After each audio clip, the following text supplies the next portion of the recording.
मैत्री म्हणजे आयुष्याच्या पुस्तकातलं सुंदर आणि सोनेरी पान. तर ना हा माझा मित्र तब्बल 22 वर्षांनी आम्ही भेटतोय बरं का. आता भेट आमची हिच्या थ्रू झाली बरं का, म्हणजे याच्या बायकोकडून, की पहिलं हिने माझी रील पाहिली, मग लाईक केली, मग आम्ही मेसेजवर बोलायला लागलो, मग हिने माझी रील त्याला दाखवली आणि मग तो म्हटला ही तर माझ्या वर्गातली माझी मैत्रीण आहे 10वीची.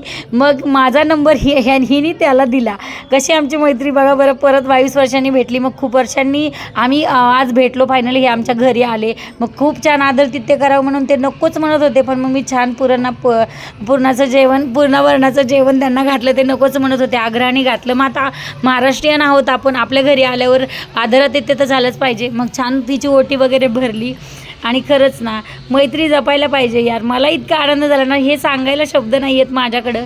खरंच मैत्रीची रिअल मैत्री असते ना, आयुष्याच्या 22 वर्षातल्या इतक्या सगळ्या सुंदर गप्पा आम्ही मारल्या ना, अगदी शाळेतल्या, नंतर त्याचं लग्न, माझं लग्न, आयुष्यात येणारे चढ उतार, सुख दुःख, संघर्ष, सगळ्या गप्पा मारल्या. मैत्री हीच असती ज्याच्यामध्ये आपण कधी आपला कमीपणा सांगायला लाजत नाही आणि मोठेपणा सांगवायला मन इतकं करत नाही. खरंच खूप छान वाटलं मला यांना भेटून. त्यांना काय वाटलं ते कमेंटमध्ये नक्कीच सांगतील. आणि अशी लोकं जपा बरं का. अशी मैत्री परत भेटत नाही आयुष्यात. या वळणावर तर ही मैत्री जपलीच पाहिजे. चला तर मग आता परत भेटायला मलाही आवडेल बरं का, पण आता गेट टुगेदरमध्ये भेटूया. हां.